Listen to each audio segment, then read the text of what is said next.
Welcome to week 6 of our new agent training.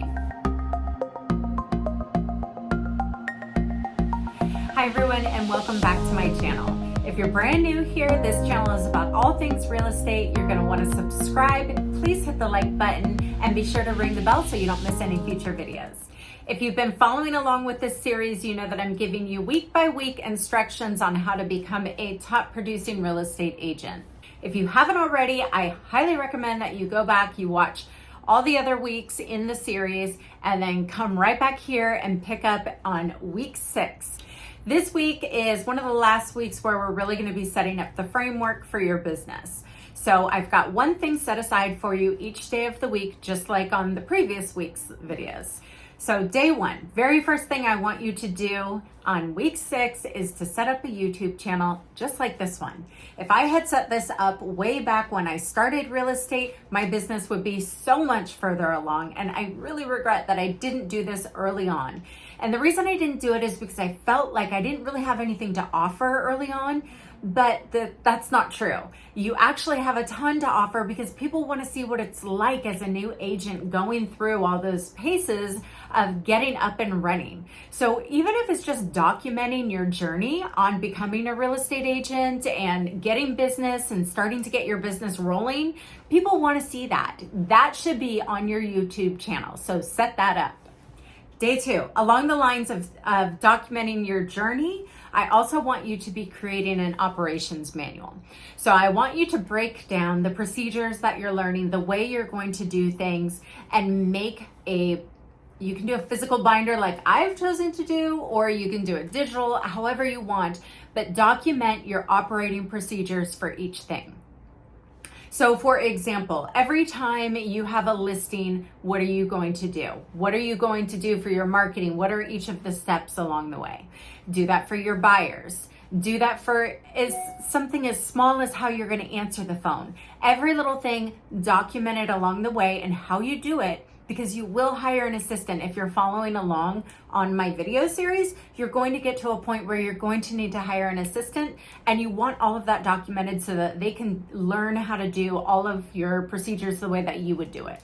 Day 3. Hopefully you have been studying your contracts like I told you to do a couple weeks ago, so you're getting really familiar with them. But I want you to sit down and I want you to do a mock purchase agreement and a mock listing agreement for your clients as if they're sitting right there with you and you're taking all of their information. You can even practice with someone in your office, practice with another agent, whatever makes you comfortable, or actually whatever makes you uncomfortable would be even better, because that's how it's going to be when you're sitting with a client to write an offer and they're looking over your shoulder and you don't know where to go next or what spot to fill out next.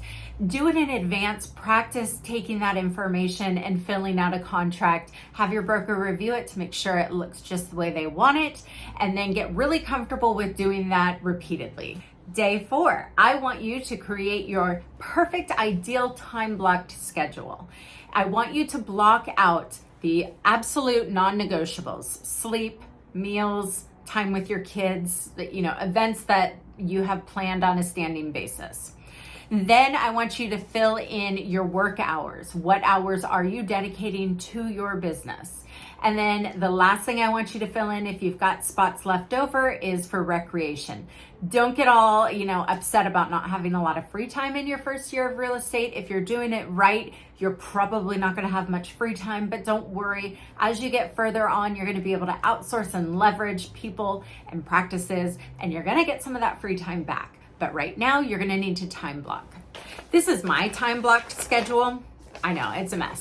I keep it in my book that I talked about in another video that goes with me everywhere. But this is my ideal schedule. And when I find myself sitting at my desk like, what am I supposed to be doing right now? Or I'm totally overwhelmed, I revert back to this. And I look and I see, okay, today's Thursday at 10 a.m. I'm supposed to be recording my YouTube video right now. Let me sit down and get my YouTube video going, which is exactly what just happened before I pressed record.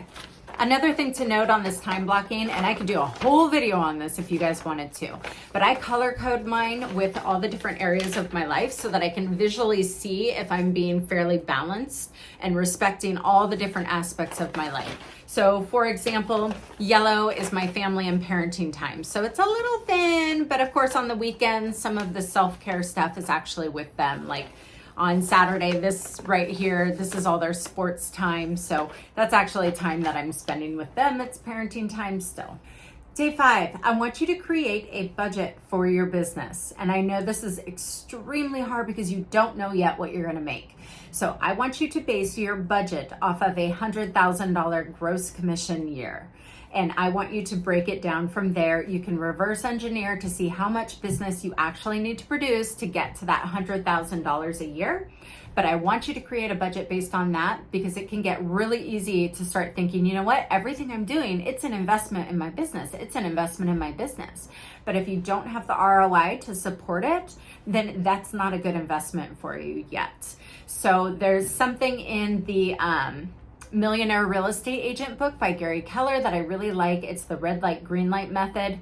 You cannot add another expense to your business until you've got the income to support it. So for example, I may budget that I'm going to purchase leads from a particular online company that we don't like to talk about the name of. However, I'm not going to purchase $5,000 a month in leads if I haven't closed any deals yet.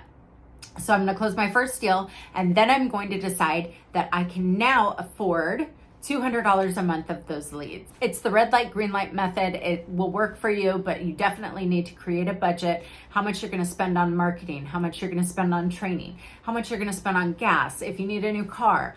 All of those things need to be in your budget so that you have a plan moving forward. Final thing on the topic of budgets is coaching or getting a mentor. So coaching is a pretty expensive thing. However, to get you to that high level mindset that you get when you're paying big bucks for your real estate coaching, I think it's worth it.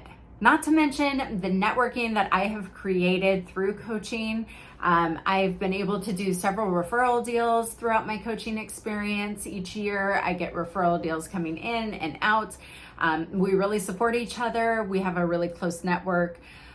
So that alone kind of honestly pays for coaching.